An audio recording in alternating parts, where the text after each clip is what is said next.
Ho messo nella prima diapositiva il percorso della ricerca che ho fatto sulla storia di Seneghe. La volta scorsa, per chi c'era, ho cominciato con la definizione del territorio della comunità di Seneghe, come si è formato il territorio, come si sono formati i confini, le caratteristiche interne di questo territorio, quelle proprie del villaggio, altre parti con caratteristiche diverse, in particolare la montagna reale di Biaggiu, il monte che poi è passato al comune in gran parte poi è stato venduto a privati, una parte del territorio che era della chiesa e che è stato col tempo privatizzato. E poi in quella prima parte ho visto l'evoluzione del rapporto della comunità col territorio, come la comunità ha gestito il territorio in relazione anche alla sua storia sociale, come per dire si è arrivati alla privatizzazione da un modello di gestione collettiva, quello dell'abitazione, a un altro che si basava sulla proprietà privata perfetta.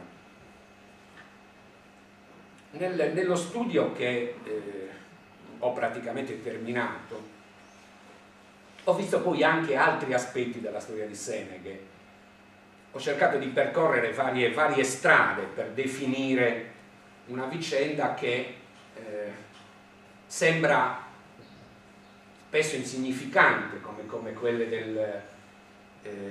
dei piccoli paesi, della piccola gente. Invece è storia, credo, interessante quanto altre. Fortunatamente i percorsi della ricerca storica, questi ultimi decenni,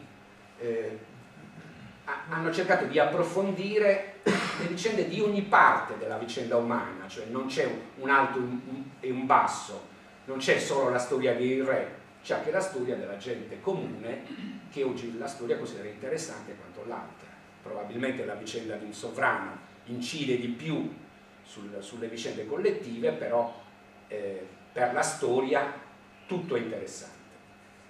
Allora, dopo il primo capitolo, il secondo della mia ricerca riguarda un tema che ho già affrontato in una conferenza qualche anno fa, e riguardava la demografia e l'onomastica, cioè come è variato a Seneghe il numero degli uomini in genere, intendendo uomini, donne, tutti quanti.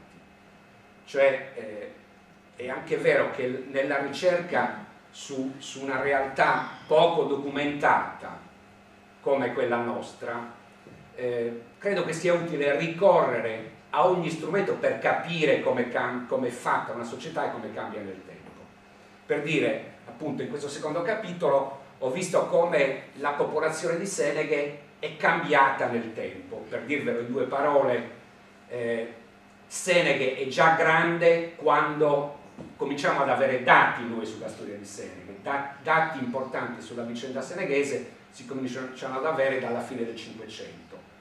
Alla fine del Cinquecento si cominciano a registrare i battesimi, i defunti, c'è un'anagrafe curata dalla parrocchia, e in base a quello si può sapere quanta gente nasceva e quanta moriva. E noi sappiamo in generale che alla fine del Cinquecento a Seneghe ci sono già 2000 persone, cioè Seneghe è già arrivato più o meno al massimo che avrà sempre. E la vicenda della storia di Seneghe è un oscillare tra un massimo già raggiunto all'inizio, a cui si ritorna, con fenomeni di discesa e di ripresa che porteranno poi nella modernità, quando c'è il grande sviluppo della popolazione, noi non è che facciamo un salto vertiginoso, diciamo, si arriva al 2500 e poco più, per poi riprendere in questi ultimi decenni il processo di discesa. Un altro percorso di ricerca interessante mi è sembrato quello del cambiamento dei nomi, cioè cognomi e nomi, come variano nella popolazione di Seneghe. Il variare dei nomi che si danno di battesimo, che si danno ai bambini, il tema anche dei padrini, poniamo, anche da questi elementi si possono ricavare dati di storia sociale attraverso lo studio dei nomi degli uomini. Il capitolo successivo è poi il capitolo che riguarda la vita materiale, la civiltà materiale, cioè il lavoro e la produzione. Al centro della vita materiale di Seneghe c'è la coltivazione del grano, come in tutta la Sardegna, in tutto il Mediterraneo in generale. Il coltivare il grano è alla base delle attività produttive. Col grano si fa tutto, la produzione di grano serve a pagare tutto, dalle tasse al barbiere al chirurgo, quindi a Susoadoe per la festa, insomma. Appunto anche qui si possono ricavare dati da un elemento interessante, cioè ogni anno Seneghe deve dare tot quintali di grano alla città di Oristano, che lo paga, diciamo, a un quarto del suo valore effettivo. I paesi devono nutrire le città, è un po' sempre stato così. Ogni anno vengono registrate le quantità di grano che Seneghe dà a Oristano e così tutti gli altri paesi. E attraverso questo percorso, questi mutamenti, quanto si dà ogni anno, perché si dà anche in base alla produzione, si può ricavare in qualche modo un grafico della produzione del grano. E poi su questo ci sono altri elementi interessanti, oltre all'agricoltura, poi la pastorizia, le attività artigianali che sono interessanti, e poi cosa significa questo sul piano dei ruoli sociali delle diverse professioni. L'artigiano è una figura speciale, più colta, diciamo superiore rispetto alla gente di campagna, si muove di più, ha più occasioni, e dal mondo artigiano deriva anche una dinamica sociale diversa, cioè le persone che fanno diciamo anche dei cambiamenti di condizione sociale sono spesso degli artigiani. Ecco, quarto capitolo, siamo un po' al centro della mia ricerca, poi ce ne sarà un altro che sarà collocato alla fine della ricerca, il prossimo incontro che faremo. Siamo arrivati all'incontro di oggi. Il quarto capitolo riguarda come si sono sviluppate le forme del potere con cui la comunità di Seneghe ha interloquito, e come si sono sviluppate le forme del potere interne, le articolazioni delle forme di potere che c'erano a Seneghe nel corso del tempo.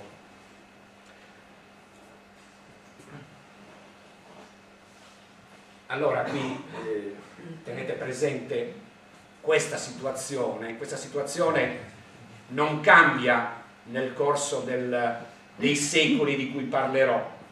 L'arco temporale in cui si colloca il mio discorso va dalla fine del 300, praticamente dalla fine del giudicato di Arborea, dalla morte di Eleonora d'Arborea e dei figli, dalla battaglia di San Luri, quindi in sostanza gli anni in cui finisce il giudicato di Arborea, fino alla metà dell'Ottocento.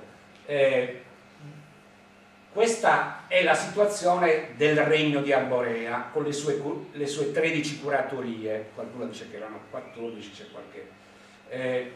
quello che a noi interessa sono i 3 campidani. Il campidano di Miris, vedete al nord, al confine con Lomudoro, il paese più a nord è Seneghe, è Bonarcado, poi perché appunto tutto il confine l'abbiamo visto la volta scorsa,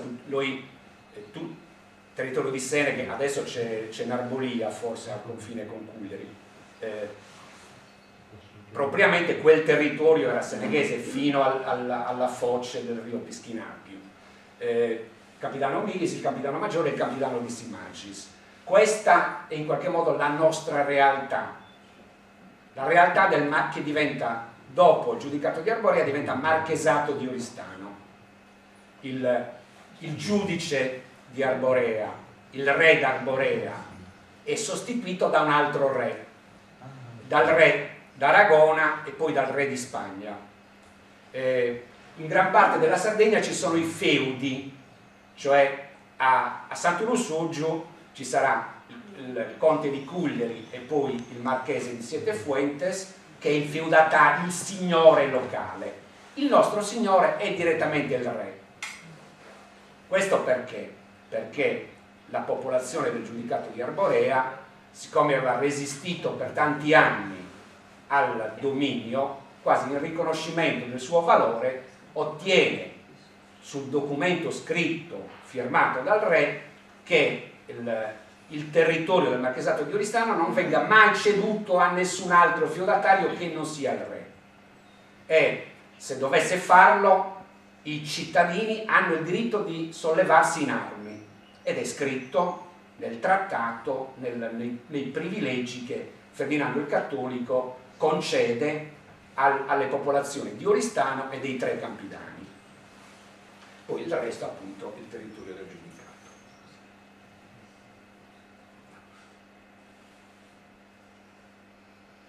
Ecco, le fonti di cui mi sono servito sono, per questa ricerca, sono innanzitutto il Condaghe. Diciamo che per tutta l'età giudicale sul nostro territorio abbiamo praticamente pochissimo. Fortunatamente è rimasto il Condaghe di Santa Maria di Bonalcado, che è il nostro Condaghe.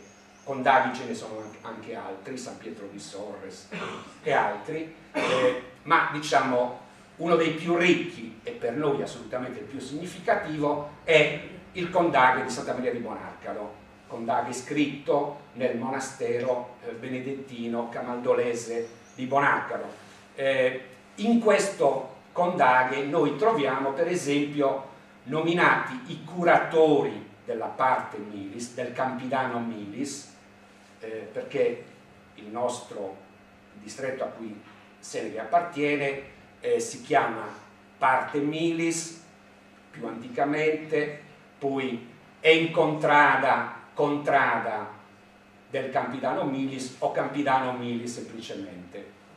Allora nel Condaghe ci sono spesso il curatore della parte Milis che presiede la corona, che giudica delle cause, oppure c'è il curatore di un paese, il curatore di Narbolia. Non c'è mai il curatore di Seneghe perché i centri principali erano Milis e Narbolia, cioè i capoluoghi, diciamo, che erano spesso instabili, sia dei capoluoghi dei giudicati sia i capoluoghi delle curatorie, cambiavano e quelli erano i centri più importanti. Poi le altre fonti sono gli atti parlamentari. Quando la Sardegna viene unificata sotto il potere del re d'Aragona, questo a partire dalla donazione di Bonifacio VIII del 1297, che appunto dà alla Sardegna, il Papa si considera titolare in base alla donazione di Costantino della Sardegna, la dà al re d'Aragona, costui la conquista nel 1323-1324 e poi organizza la Sardegna, diciamo, secondo il modello del suo regno, del regno d'Aragona. E questo regno, come le monarchie feudali, con carattere feudale, principalmente del resto d'Europa, prevedono una rappresentanza della società, dei tre ordini sostanziali della società medievale. La società medievale era articolata appunto in guerrieri, le persone, era divisa per funzioni questa società, c'era chi doveva difendere la società ed erano i guerrieri, i militari, i feudatari, i nobili, c'erano quelli che avevano la funzione di pregare ed era il mondo ecclesiastico, il secondo ordine, e c'era il terzo, c'erano quelli che dovevano lavorare per mantenere tutti ed erano essenzialmente i contadini, diciamo, e più i veri che si facevano rappresentare erano i ceti intermedi in realtà, le città, gli artigiani, i commercianti, i cittadini partecipavano al Parlamento e loro rappresentavano anche i ceti più bassi. Appunto, in Sardegna questo Parlamento si chiameranno stamenti con termine catalano, erano appunto i tre bracci degli stamenti: braccio militare, ecclesiastico, reale o delle città. noi potevamo partecipare e qualche volta anche la comunità delle comunità del Campidano Mini fanno sentire la loro voce nel Parlamento sardo. Appunto, noi potevamo partecipare insieme alla città di Oristano, eravamo rappresentati dalla città di Oristano, solo raramente i villaggi riescono a mandare qualcuno, personalmente non riescono a contare più di tanto. E appunto i parlamenti venivano fatti in media ogni 10 anni, ma anche meno, erano molto importanti perché si tratta di una monarchia contrattualista, cioè il re voleva soldi dal regno.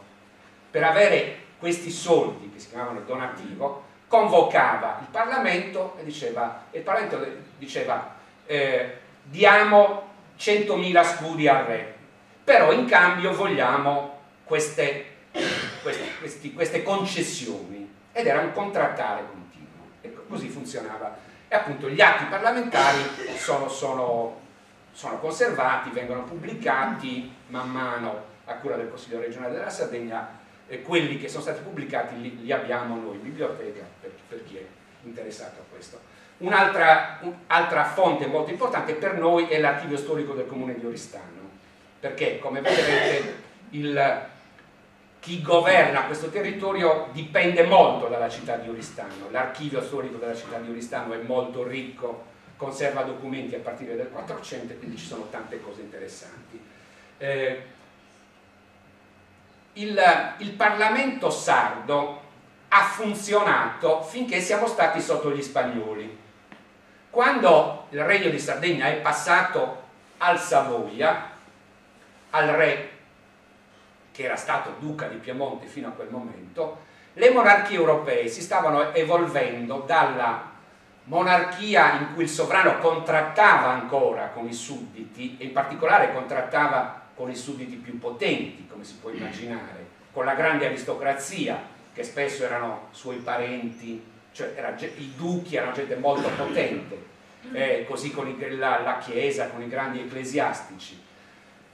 Questo contrattare, a un certo punto il re lo abbandonano, puntano alla monarchia assoluta, al potere in cui il sovrano, la sovranità non si discute. È un modello in cui lo Stato, quando ritiene di essere nel suo diritto, fa quello che vuole. Come fa sostanzialmente? Adesso, cioè, quell'idea dello Stato che ti può prendere quello che vuole, la terra, ti espropria, eccetera, è un processo che passa anche attraverso la creazione della monarchia assoluta, del re che si libera dai condizionamenti dei ceti privilegiati, sostanzialmente, appoggiandosi alle borghesie, poi anche al popolo, in sostanza, si crea questa monarchia assoluta che poi passa attraverso il riformismo illuminato finché si arriva alla resa dei conti delle rivoluzioni e si arriverà ad altre. Allora, quando manca il Parlamento, il sovrano in Sardegna governa con la sua segreteria di Stato, col viceré, e gli atti della segreteria di Stato di guerra contengono tutte, anche le cose minime che succedono, che abbiano interesse politico a Seneghe, vanno a finire alla segreteria di Stato di guerra. Anche questioni di privati, anche il nobilotto che nel 1790 si lamenta, un nobilotto di Cuglieri che era venuto a sposarsi a Seneghe, evidentemente non era tanto simpatico alla gente, scrive al viceré, alla segreteria di Stato, che gli lanciano le pietre contro la porta, che non lo lasciano tranquillo, non lo lasciano dormire, e la segreteria scrive all'ufficiale locale che intervenga perché questo signore va tutelato, insomma. E poi naturalmente la fonte importante su cui io mi sono molto basato sono gli atti notarili, che sono noiosi e richiedono un grande lavoro, però in qualche modo è l'unico strumento che noi abbiamo per avere un quadro generale della società, un quadro della vita delle persone, che credo che sia una delle cose più interessanti che uno può seguire, la traccia che uno può seguire nella storia. Allora, io ho appunto definito in generale come sono le forme del potere con cui la comunità di Seneghe si deve confrontare. C'è appunto il potere regio, tanto più noi siamo legati in quanto il nostro feudatario, come vi dicevo, è il sovrano, è il re. Questo re non è che stava in Spagna, aveva tante cose di cui occuparsi, l'ultimo pensiero poteva essere anche il marchesato di Oristano, lui era marchese di Oristano, ma questa era una questione assolutamente secondaria per lui, con tutte le cose di cui doveva occuparsi. La monarchia spagnola è stata per qualche secolo è stata come gli Stati Uniti nel XX secolo, cioè dominava la politica europea con le immense ricchezze americane, con il ruolo che aveva in Europa quando Carlo V era re di Spagna, imperatore del Sacro Romano Impero, l'imperatore sul cui regno non tramontava il sole. Quindi appunto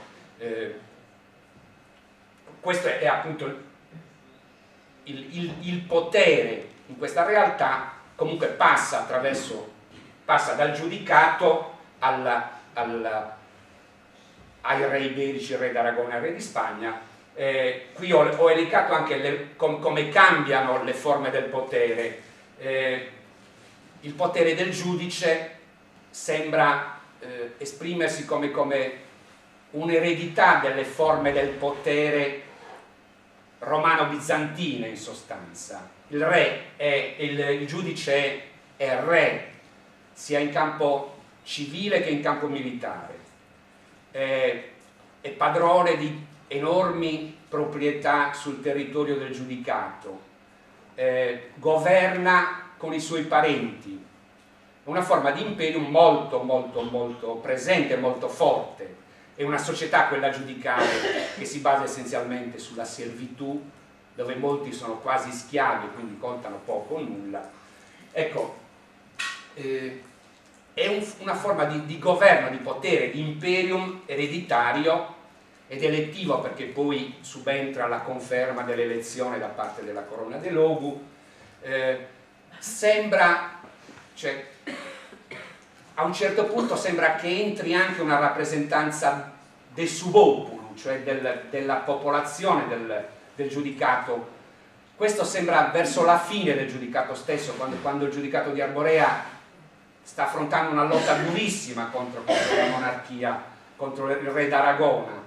Nel 1388 Eleonora d'Arborea infatti convoca per approvare la sua pace circa 3.000 persone, i cui nomi sono registrati nel trattato di pace che deve stipulare con il re d'Aragona. Quindi c'è una specie di referendum generale dei rappresentanti di tutte le comunità. Da qui si passa appunto alla monarchia con quel carattere, non dirla monarchia parlamentare non è esatto, la monarchia parlamentare si intende altro, sono le monarchie con i parlamenti di antico regime. Per quel che riguarda la Sardegna, questo Parlamento sardo è stato definito da uno studioso europeo dei parlamenti come un Parlamento coloniale, perché in qualche modo cioè, il re ce lo ha messo, diciamo, inventandoselo, cioè perché di per sé i parlamenti nascono dalle richieste dei ceti sociali, cioè degli ordini, dei nobili, del clero, eccetera. Nel caso sardo il re è lui che crea il Parlamento, che mette insieme nobili, e lo fa sul modello aragonese, cioè non è un'espressione della società locale. E sarà, diciamo, se si vanno a vedere i nomi di quelli che partecipano ai parlamenti, sono i catalani e gli ispanici in genere, presenti nelle città e che hanno i titoli nobiliari. Poi appunto nel Settecento si parla tendenzialmente alla monarchia assoluta, quando il Parlamento non viene più convocato. Il Parlamento verrà convocato alla fine del Settecento, il Parlamento rivoluzionario nel triennio dal 94 al 96, quando appunto c'è negli anni di Gio Maria Angioli, in sostanza. Allora, forme di potere importanti. L'unico potere che fosse in grado di tener testa al sovrano, alla monarchia che si affermava, è la Chiesa, che se un po' nel corso del Medioevo, da Innocenzo III a Bonifacio VIII, c'è il tentativo di instaurare una teocrazia, cioè che sia il clero direttamente a governare la società. Dice, siccome è una società profondamente religiosa, il potere su tutto è di Dio. Chi rappresenta Dio sulla terra? In primo luogo il Papa. Il re, i sovrani diranno no, li rappresentiamo anche noi direttamente, lo rappresentiamo anche noi direttamente Dio, e questo lo fanno gli imperatori bizantini, per esempio, ma il carattere sacro della figura del re è nella mentalità dell'epoca, tanto è vero che ai re si attribuisce anche il potere di guarire le malattie. Il re di Francia veniva considerato capace di guarire una malattia della pelle, la scrofolosi, mi pare. C'è un libro molto bello, si chiama Il re Taumaturghi, che è una grande opera di storia. Allora, noi abbiamo il nostro arcivescovo, il potente arcivescovo di Oristano, il clero ha i suoi privilegi, vive un po' in un mondo a parte, gli esponenti del clero sono tanti, ho dedicato un capitolo anche della mia ricerca al clero, che è un elemento centrale della nostra società. Tutte le dinamiche sociali sono relative ai movimenti del clero, cioè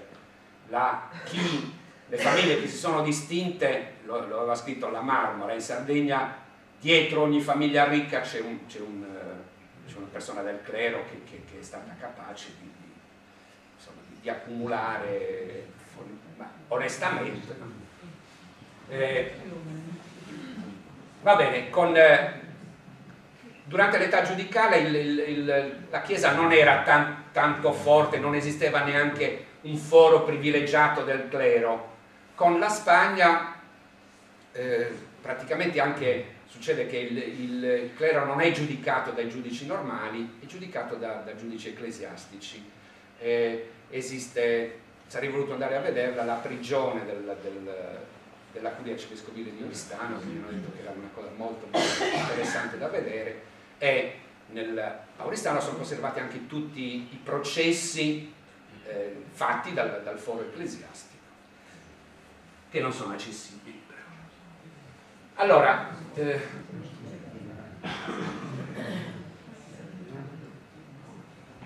qui comincio a definire appunto i vari passaggi storici e come le curatorie, come il nostro territorio si articola in curatorie, come queste curatorie sono amministrate e come sono amministrati anche in linee generali i singoli paesi. Allora, passaggi appunto nel 1409, c'è la sconfitta di San Luri. Giudicale e sarda ho scritto perché è una cosa interessante. Se guardate nel codice diplomatico della Sardegna, cioè tipo il trattato di Eleonora d'Arborea, dice il trattato Eleonora d'Arborea e i sardi, cioè i giudici di Arborea sono diventati i rappresentanti dei sardi, cioè praticamente questo è successo perché hanno guidato una guerra di 100 anni in sostanza per resistere a una conquista che espropriava generalmente i sardi. Appunto nel 1410 c'è l'istituzione del marchesato di Oristano e comincia una storia nuova per noi. Finché c'era il giudicato, attorno al giudice c'erano dei funzionari che lo aiutavano nel governo. Il funzionario principale, una sorta di primo ministro, ma era soprattutto uno che si occupava degli aspetti finanziari del governo, anche della guida delle finanze del regno, era Sarmentario de Logu. Poi ci sono varie altre figure, cioè il giudice era un curioso tipo di sovrano, cioè il giudice era più un grande proprietario con gente che si serviva di persone che lo aiutavano per uno il maggiore del caballos, uno che aveva la responsabilità di governare i cavalli di cui disponeva il giudice per sé, per cui i cavalli erano uno strumento essenziale per fare la guerra. Maggiore de camera, che si occupava delle cose interne, anche del patrimonio personale del giudice. Nella gestione amministrativa delle cose giudicali si distingueva il patrimonio demaniale del regno dal patrimonio poi personale dello stesso giudice. Poi le curatorie, il giudicato è diviso in curatorie. C'è una curiosa osservazione di Arrigo Solmi, che dice di uno storico importante, che dice che ciascuna curatoria in realtà metteva insieme uno dei popoli sardi, perché la Sardegna nell'età romana, gli storici di età romana parlano di tanti popoli, di tante popolazioni presenti in Sardegna con nomi diversi: Galilenses, Biolaenses, eccetera. Sono state trovate anche delle iscrizioni anche che segnavano anche spesso dei confini. Ho trovato diversi nomi di questa zona del Guglieritano. Allora, il Solmi suggerisce che quei popoli in realtà siano rimasti insieme e siano state la base per costituire una curatoria che comprendeva certi villaggi e non altri. Il discorso mi interessa perché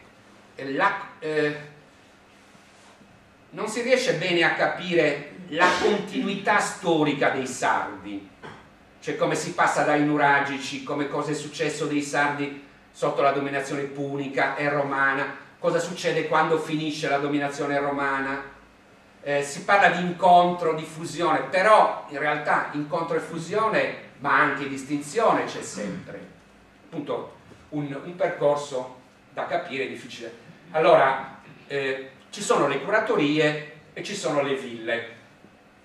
La curatoria, appunto, del Campidano Milis in età storica è composta da 7 ville. Altre sono scomparse, l'abbiamo visto la volta scorsa. Ogni curatoria è governata dal curatore.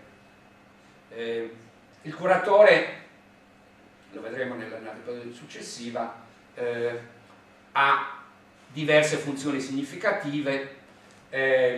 In età giudicale è un parente del giudice, è in genere un parente del giudice, è uno della sua famiglia, talvolta sono direttamente i figli, eccetera. Poi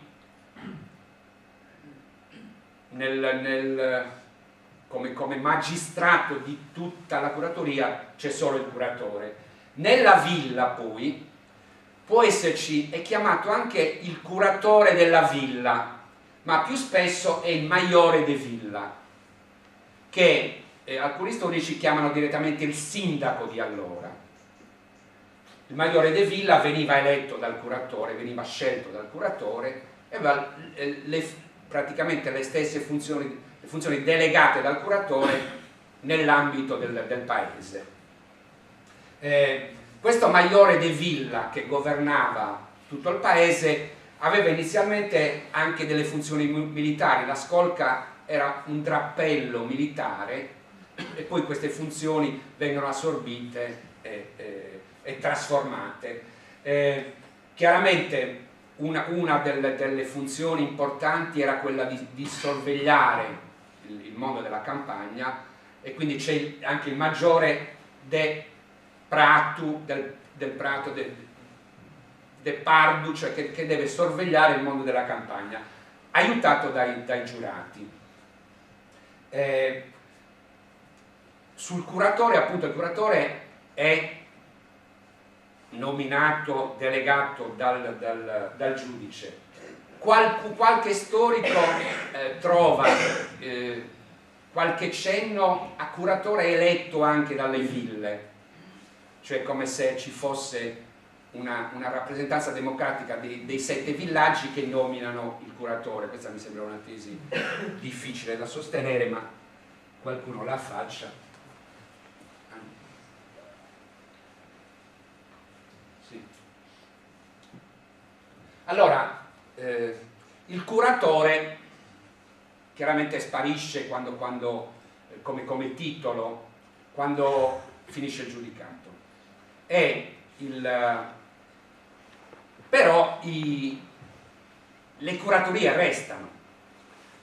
I campidani, le 3 parti che compongono il marchesato ci sono ancora, e rimane il campidano milis.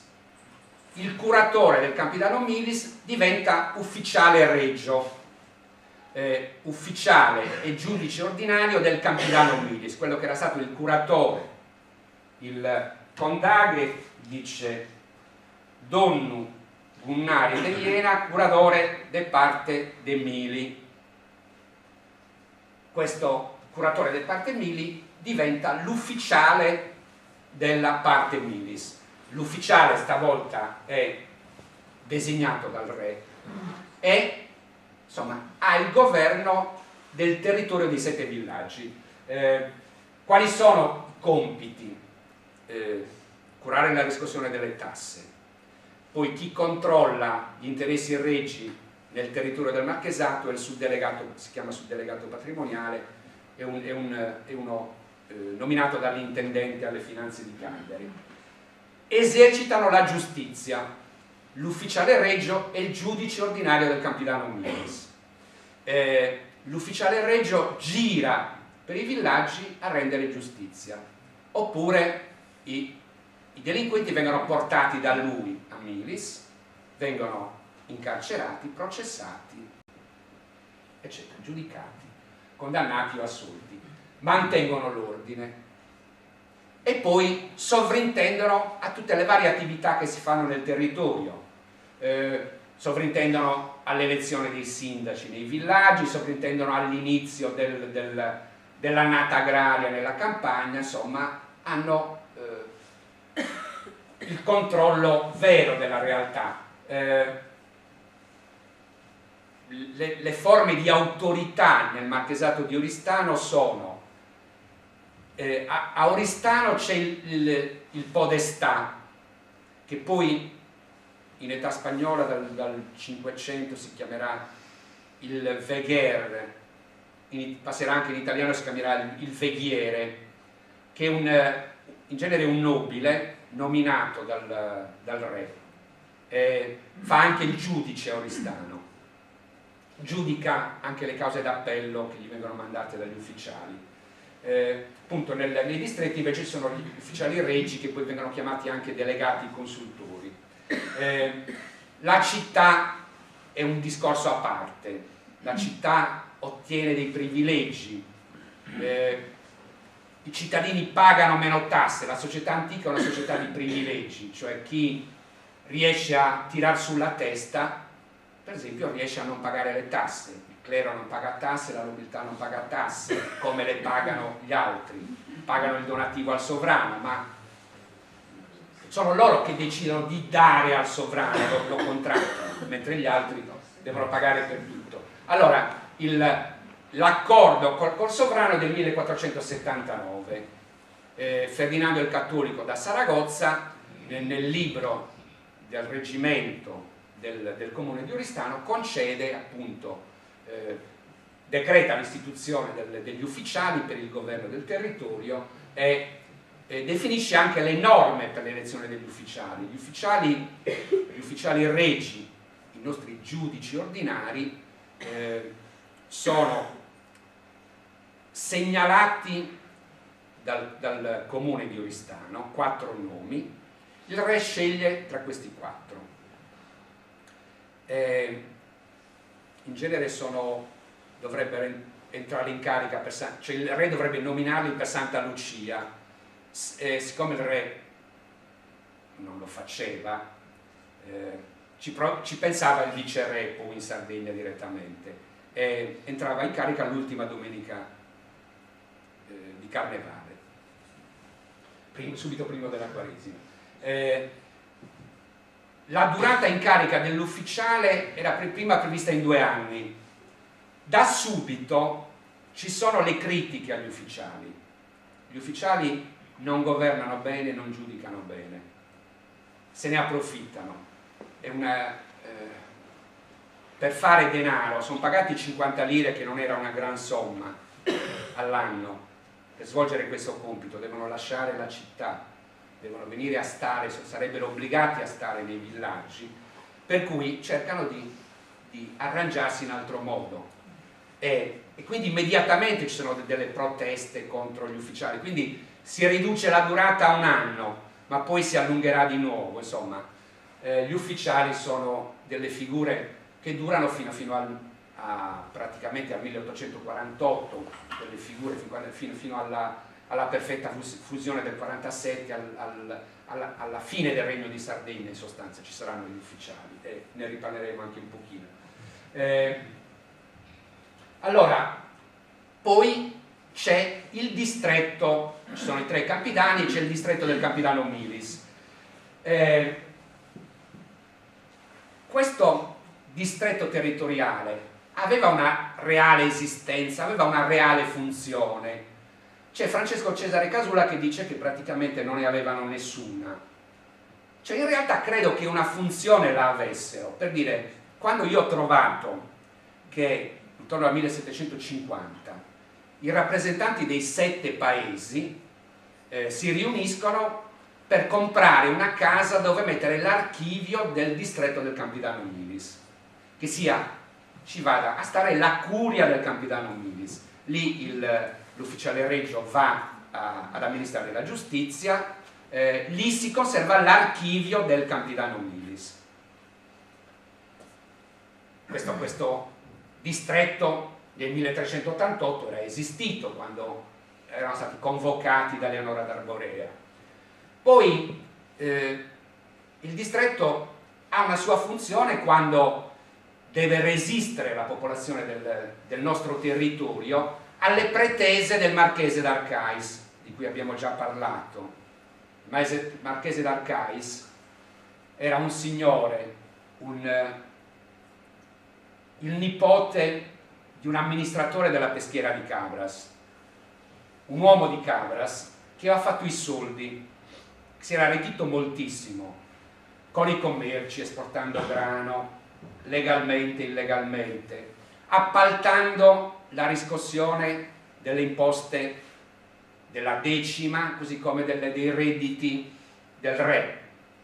Era diventato ricchissimo, per cui alla fine il re, che aveva bisogno di soldi, gli aveva venduto le rendite civili del marchesato di Oristano. Cosa sono queste rendite civili? Cioè le tasse che il re avrebbe dovuto incamerare. Questo succede spesso nelle monarchie europee. I sovrani decidono di vendere una volta per tutte, cioè mettiamo, io posso incassare 10 milioni come è stato nell'arco di 50 anni. Se mi dai subito 10 milioni ti vendo il diritto di riscuotere le tasse e tu ti arrangi. Questa era la vendita delle prerogative dello Stato, la vendita delle cariche, che è un fenomeno tipico è uno degli aspetti che porta le monarchie assolute al crollo, perché capite che questo è un aspetto estremamente negativo della vita. Però le monarchie avevano tanto bisogno di soldi per le politiche spesso di potenza, di guerra dei sovrani, che appunto vendevano. Allora, il Marchese d'Arcais, una volta che compra la riscossione delle tasse, siccome era uno che ne capiva, aveva fatto l'appaltatore per anni, conosceva tutti i segreti del mestiere e quindi innova, cioè fa pagare tutti quelli che prima non pagavano e fa pagare più di quanto si pagasse prima. Questo provoca una ribellione contro il Marchese d'Arcais, che sfocia nell'insurrezione del 1794. La lotta antifeudale del triennio rivoluzionario è contro il Marchese d'Arcais a Oristano, come contro i Manca a Sassari. È l'aspetto antifeudale della lotta di quegli anni. Allora, le comunità si mettono insieme per delegare insieme qualcuno che difenda i loro interessi, e questo è ugualmente un aspetto di un qualche cosa di sovracomunale. Non è un granché, perché chiaramente poca era l'autonomia di tutti quanti allora. Il potere era praticamente indiscutibile, cioè ci sono dei brani di corrispondenza in cui il viceré o un ufficiale, se appena un suddito, un vassallo si permetteva di alzare un poco la voce, lo faceva mettere in prigione senza alcuno scrupolo, senza alcun problema. No, un elemento curioso che ho trovato sulla funzione delle curatorie è un accenno al fatto che i distretti amministrativi, come appunto le curatorie, poi come il Campidano Milis, potessero avere dei beni comuni. Parlando appunto delle origini della montagna reale di Seneghe, io avevo sempre pensato che potesse essere appunto una montagna del giudice, poi passato nella proprietà del re, quindi demaniale in origine. Ma questa ipotesi che potesse essere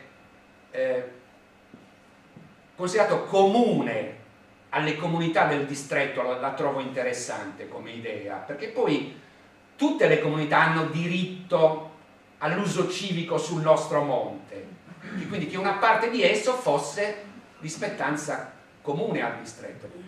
È un'ipotesi.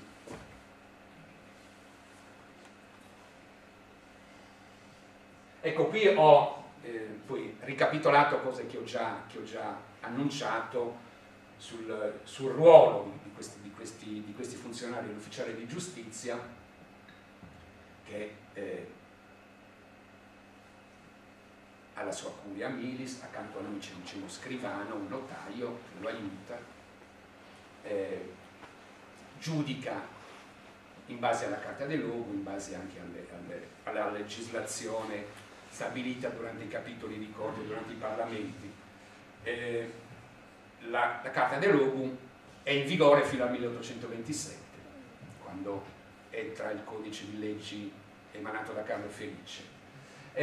Un elemento interessante è che l'ufficiale di giustizia vale per 7 paesi.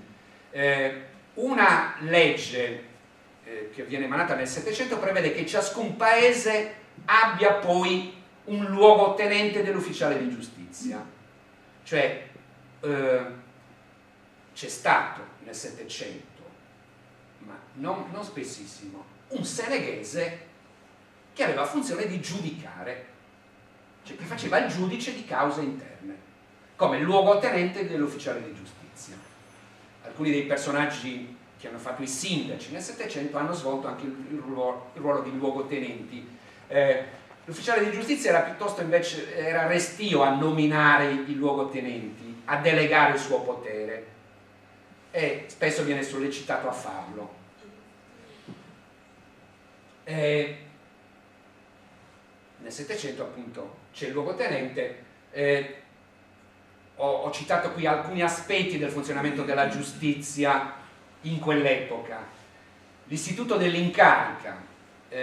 La giustizia funzionava in questo modo, che tutta la comunità veniva ritenuta responsabile di un delitto, cioè se succedeva un delitto e non si scopriva il colpevole, la comunità intera doveva pagare una tassa, una multa, veniva multata perché non consegnava il responsabile.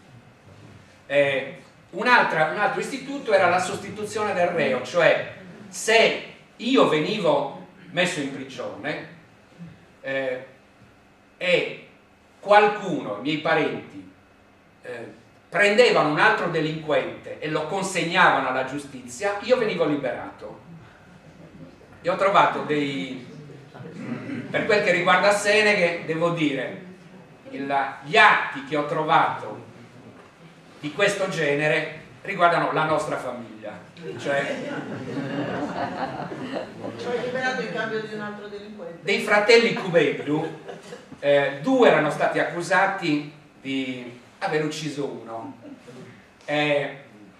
Il nostro diretto antenato col fratello avevano catturato un delinquente del nord, mi pare di Pozzomaggiore, l'avevano portato impacchettato al Maggiore di Giustizia di Narbolia e i fratelli così erano stati liberati. Così funziona la giustizia. Va bene, sono cose che abbiamo che ho già enunciato. Cerco di accelerare. Allora, arrivo direttamente alla fine. L'ufficiale di giustizia è una figura discussa sempre, proprio perché non sempre amministravano bene. Gli ufficiali di giustizia erano dei piccolo-medio borghesi di Oristano. Sono scelti nella categoria dei notai. I notai, allora, erano delle figure quasi insignificanti che sapevano fare poco di più che stendere un atto, conoscevano un formulario notarile, non erano tutti così, ce n'erano anche di discreto livello, ma per dire, negli inventari dei notai di Seneghe io non ho trovato una biblioteca, per dire, non avevano libri, avevano pezzi di carta su cui scrivevano, avevano dei registri in cui scrivevano gli atti, non erano persone particolarmente colte, anche il reddito era piuttosto basso, anche di quelli di Oristano abbiamo un documento, cioè, appunto, va bene, per cui si può capire che una volta che avevano potere ne approfittassero, come succede a tanti. Ci sono appunto alcuni processi importanti, uno interessante, quello che vede contrapposto l'ufficiale Fadda, ufficiale di giustizia nel Capitano Milis nel 1817, e il notaio Gio Maria Cubeddu. Il notaio Gio Maria Cubeddu era consigliere comunale e fa un esposto contro l'ufficiale di giustizia, accusandolo di proteggere i banditi, di portare le sue greggi nelle terre comuni, cosa che non era assolutamente consentita, di farsi pagare per liberare la gente di prigione. Cosa succede? L'ufficiale Fadda fa destituire il notaio Gio Maria Cubeddu da consigliere e lo mette in prigione. Lo porta a Oristano e allora veramente buttavano la chiave, cioè nel senso che ci sono continue sollecitazioni da Cagliari agli ufficiali: ma come tenete la gente in carcere senza processo per tanto tempo, mesi e mesi? E quello che succede al notaio Cubeddu, che infatti nell'inverno del 1817, immagino cosa dovesse essere quella prigione, muore la gente in prigione. Ho trovato l'atto, siccome non trovavo l'atto di morte del notaio Cubeddu nei registri di Seneghe, e sapevo che era stato arrestato, l'ho cercato nei registri della cattedrale di Oristano, dove sono registrati i detenuti che muoiono in carcere, e muoiono 3 o 4 al giorno. È una cosa spaventosa la condizione delle prigioni di allora. E infatti il notaio Cubeddu muore senza, prima di aver visto il processo, per dire, appunto, quando si dice della giustizia, si dice che la colpa cioè non è che forse venissero da chissà dove questi che esercitavano, venivano da casa, insomma, erano dei nostri, non degli stranieri. Ecco, per quel che riguarda l'amministrazione del paese di Seneghe, chiaramente la gente, le persone che vivevano a Seneghe dovevano far fronte a alcuni problemi, per cui delegavano delle autorità, in sostanza, cioè non è che delegavano, cioè avevano bisogno di persone che si occupassero. Queste persone non è che venissero delegate, venivano mandate da fuori, cioè l'autorità li controllava. La prima questione era la gestione dello spazio agrario, poi la gestione della giustizia, la riscossione dei tributi, la gestione dell'ordine pubblico. Le varie figure di cui si sa che esistevano, il maggiore di Prato, allora qui siamo tra società giudicale e società suggessiva, l'abbiamo visto prima, c'è una figura che si occupa della vita di campagna, in età giudicale il maggiore di Prato, e sembra che questa figura sia continuata ad esistere, diventa poi il censore che si occupava appunto della produzione di grano, eccetera, perché ogni anno bisognava anche fare la denuncia di quanto si era prodotto, eccetera, eccetera. Io trovo una sopravvivenza di questa concezione anche nella nostra concezione dell'amministrazione comunale, almeno fino a non molto tempo fa c'era molto questa idea che ci fosse anche un sindaco che si occupasse delle cose di campagna, una specie di figura, come se nell'amministrazione comunale ci fossero due figure dominanti, cioè credo che sia nell'esperienza comune si possa verificare. Poi appunto per sorvegliare i prati, per sorvegliare i seminati c'erano le figure di giurati, Pradagioso e Vidazzonagioso, de Subardu e de Savidazzone. Poi c'erano i barracelli, che erano la compagnia dei barracelli, sapete come funzionava il barracellato, una forma di assicurazione in cui si denunciava delle cose che si volevano proteggere e se venivano danneggiate si era risarciti. Poi c'erano anche i miliziani, cioè fino all'Ottocento in Sardegna c'era anche una milizia, un esercito locale in sostanza, organizzato in fanteria e cavalleria, e c'erano ufficiali di fanteria e di cavalleria, in genere erano esponenti delle famiglie più importanti che avevano oppure pretendevano di avere dei privilegi, di pagare anche meno tasse. Allora, nel paese una figura dominante è il maggiore di giustizia. Questo esiste fino a metà Ottocento. È il corrispettivo dell'ufficiale di giustizia per il distretto. In ogni paese c'è il maggiore di giustizia. Il maggiore di giustizia arresta i delinquenti, ha in casa sua i ceppi. Secondo qualcuno giudicava anche, ma non mi risulta, almeno riscuote le tasse, e qui è un elemento delicatissimo. Il maggiore di giustizia deve riscuotere le tasse per il re e poi le dovrà riscuotere per il marchese d'Arcais, ed è ritenuto responsabile. Se la gente non paga le tasse, le deve pagare lui.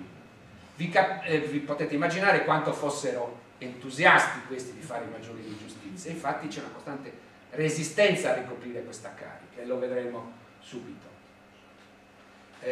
Poi c'è il sindaco. Il Maiore De Villa è diventato il sindaco.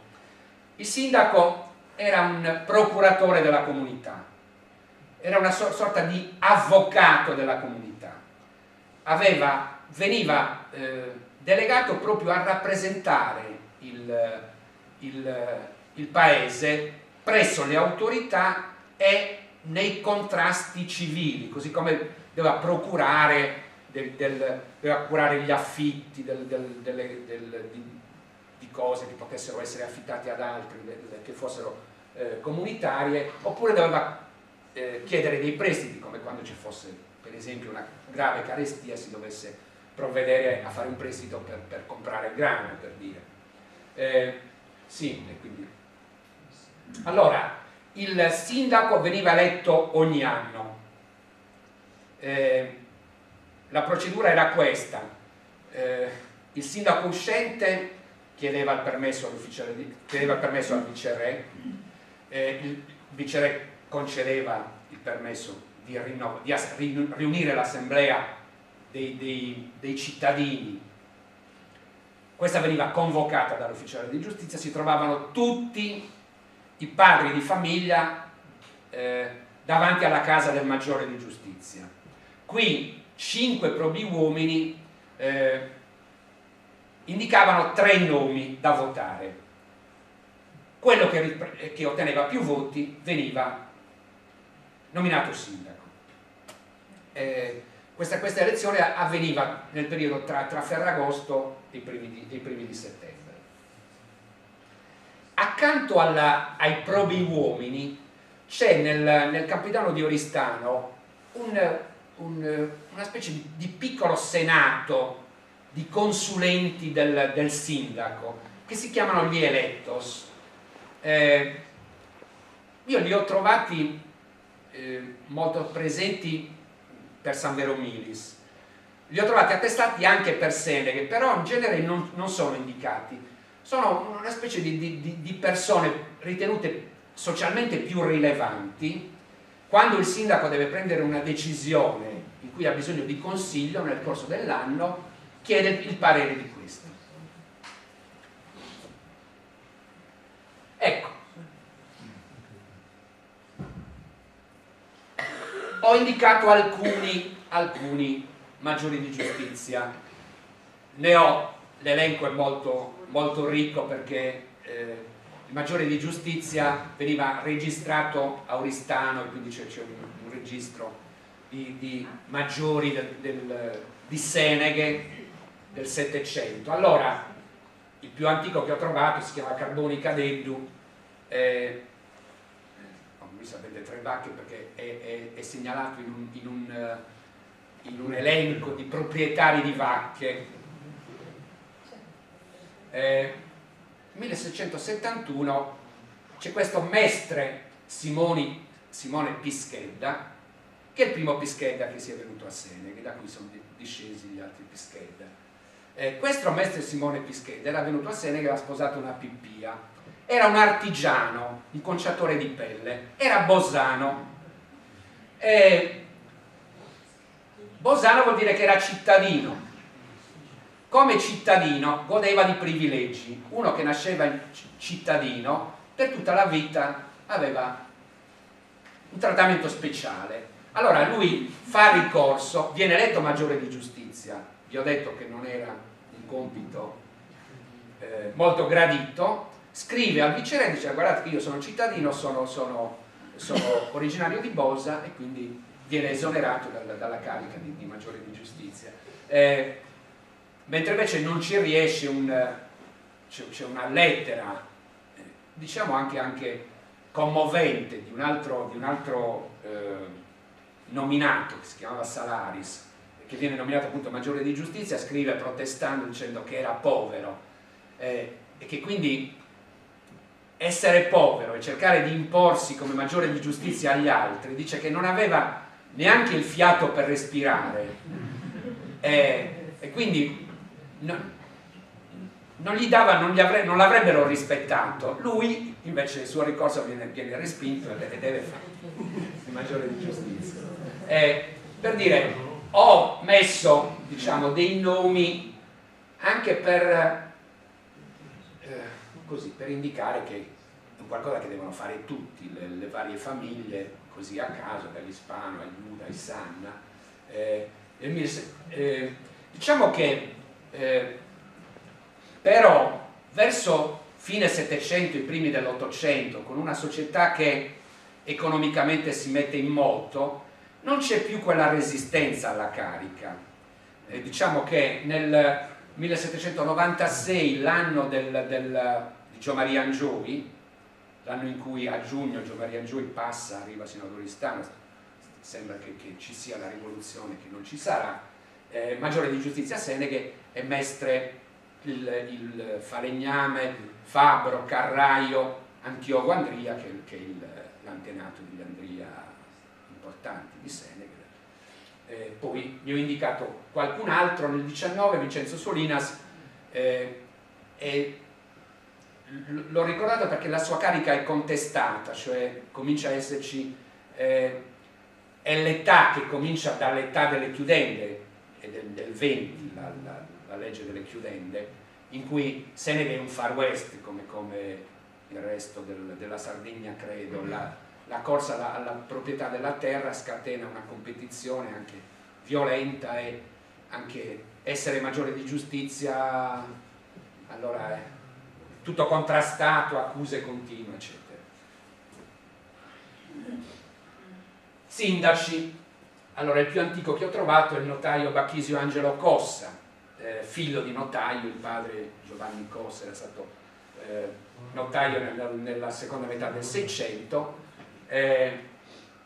Allora il figlio di, no, il fratello di Bacchisio Angelo Cossa compra questa casa, la avranno per qualche tempo. Poi, allora, chiaramente i sindaci sono espressione, diciamo, è una carica che non viene rifiutata così, diciamo che viene accettata, e spesso è anche una carica onorifica, tanto che alcuni personaggi come Salvatore Angelo Carta, scrivente, è sindaco per 3 anni, nel 21, nel 31 e nel 35, così Luigi Antonio Vidili nel 22, nel 34 e nel 46. Vidili erano quelli che avevano venduto questa casa al Cossa. Nel 47 è sindaco il notaio Giovanni Giuseppe Mastino, che è l'antenato di tutti i Mastino di Seneghe. È un notaio che viene da Milis, si sposa con la sorella di professor Cadello, e da questo matrimonio vengono tutti i Mastini. Anche qualche sindaco rifiuta la carica, c'è Giuseppe Manunza, entra Giuseppe Manunza a fare il sindaco perché Giuseppe Fiorra dice che non può farlo perché è ufficiale miliziano. Lo stesso avviene nel 58. Antonio Angelo Cadello Milia rifiuta perché dice: l'ho fatto tante volte, ho ricoperto tante cariche, sto invecchiando, e dice, viene nominato liberato Cossa.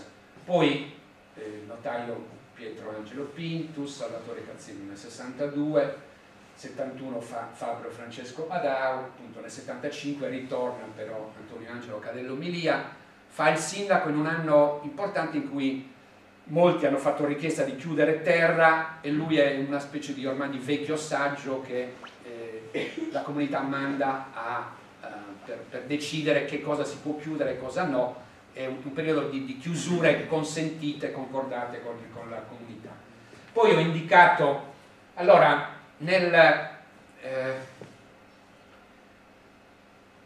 la fine del Settecento è un'epoca in cui c'è un cambiamento sociale importante, cioè emerge il protagonismo di alcune famiglie che diventano famiglie di rilievo importanti, che poi si staccheranno in qualche modo come condizione economica e civile un po' dal resto della popolazione. Nel 94 è sindaco Demetrio Cubeddu, che sarà l'antenato dei Cubeddu, diciamo, di Gian Travadoricco, eccetera, che vivevano in questa zona. Nel 96 è sindaco Raimondo Pili, a sua volta antenato di Pili. E appunto sono protagonisti in anni molto importanti della lotta antifeudale. Poi questo dovrebbe essere un tema da approfondire. Ecco, nel 1803 è sindaco Don Juan Antonio Carchero. Il sindaco non è chiaramente eletto dalla popolazione, cioè vedremo poi come... ho elencato 1808 Muratore Salvatore Murgia, Gianmaria Cosseglio. 1819 Giovanni Pontichirdine, un personaggio da ricordare, perché nel 1819 c'è un'altra sollevazione contro il Marchese d'Arcais, e Giovanni Ponti è uno dei sindaci, diciamo, più bravi che io abbia trovato, più capaci di rappresentare la popolazione. Infatti nel 1828 guida l'insurrezione contro le chiudende, finisce in prigione, la famiglia, che era benestante, viene rovinata in pratica. 1823 Giovanni Zocchelli è sindaco quando c'è un'altra questione importante per la chiusura di Nugari Arbori. Lui praticamente guida la lotta contro questa chiudenda, però in questo caso non riescono ad averla vinta. Nel 28, che è l'anno della sollevazione delle chiudende, sindaco Giuseppe Sannaginesu, che era uno di Milis, che aveva sposato Giovanna Angela Cadello, la nipote del gesuita. Poi appunto ne ho elencato alcuni altri: Giuseppe Pili, Antonio Vincenzo Andria nel 1936, ricordate l'uomo più ricco con i 200 ettari quando c'è il catasto intorno al 1850, Peppico Sanna Azzuri della famiglia Sanna, notaio Ludovico Flore nel 1843,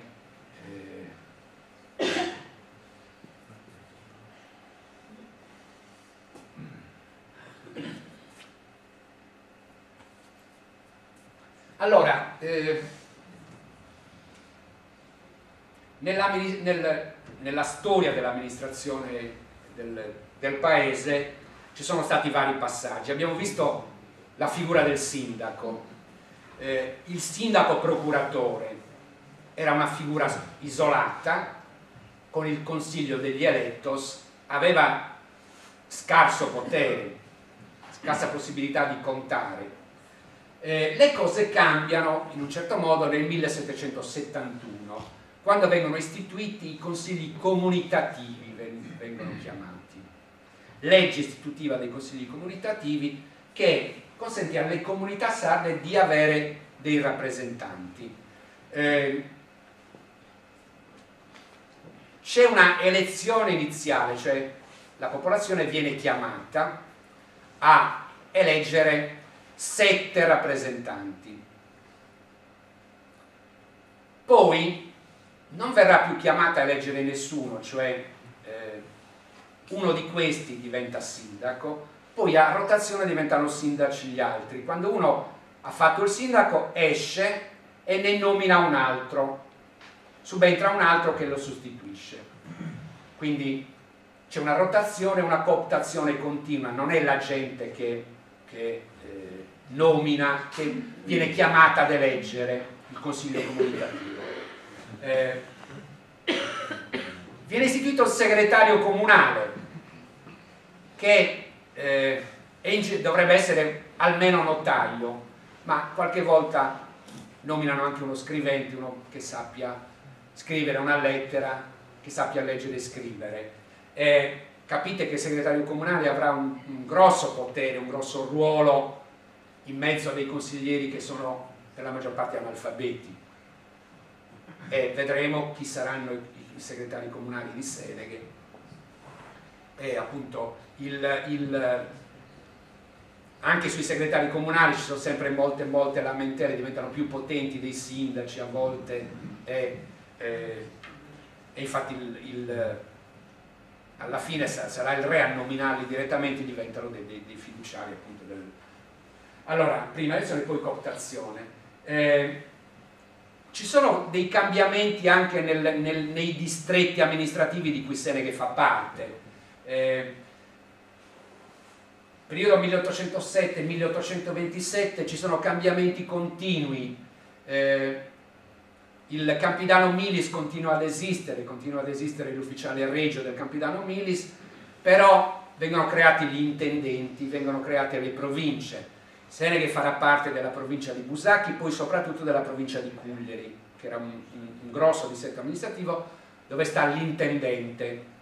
Se vi capita, c'è stato pubblicato l'anno scorso il libro Le memorie di un intendente a Cuglieri, che viene anche a Seneghe e descrive anche Seneghe nel 1859. Era un savoiardo, è stato qui un anno, aveva un cognome francese. Allora, gli atti amministrativi sono controllati dall'intendenza, le delibere sono giudicate dall'intendenza. Diciamo che questo percorso finisce quando finisce il Regno di Sardegna, in sostanza, dopo la perfetta fusione. Poi in Sardegna entra la legge comunale e provinciale, valida per il resto d'Italia, la legge del 7 ottobre 1848, riforma dei consigli comunali. Diciamo che c'è stato anche lo Statuto Albertino e un clima nuovo della politica italiana, più aperta e costituzionale. C'è il Consiglio Comunale composto da 15 consiglieri eletti da quelli che hanno il privilegio del voto, cioè quelli che hanno un certo reddito soltanto possono votare. oppure che sono impiegati funzionari dello Stato. La giunta si chiama consiglio delegato, c'è anche una giunta, c'è un sindaco che è nominato dal re tra i consiglieri. I sindaci dell'800, fino circa alla riforma della fine del secolo, sono nominati dal re. Gli elettori sono scelti in base al censo e al merito. Allora, i segretari comunali di cui ho notizia, ho indicato spesso 2 date, li ho trovati in queste 2 date, non so dire quando entrano in carica e quando escono.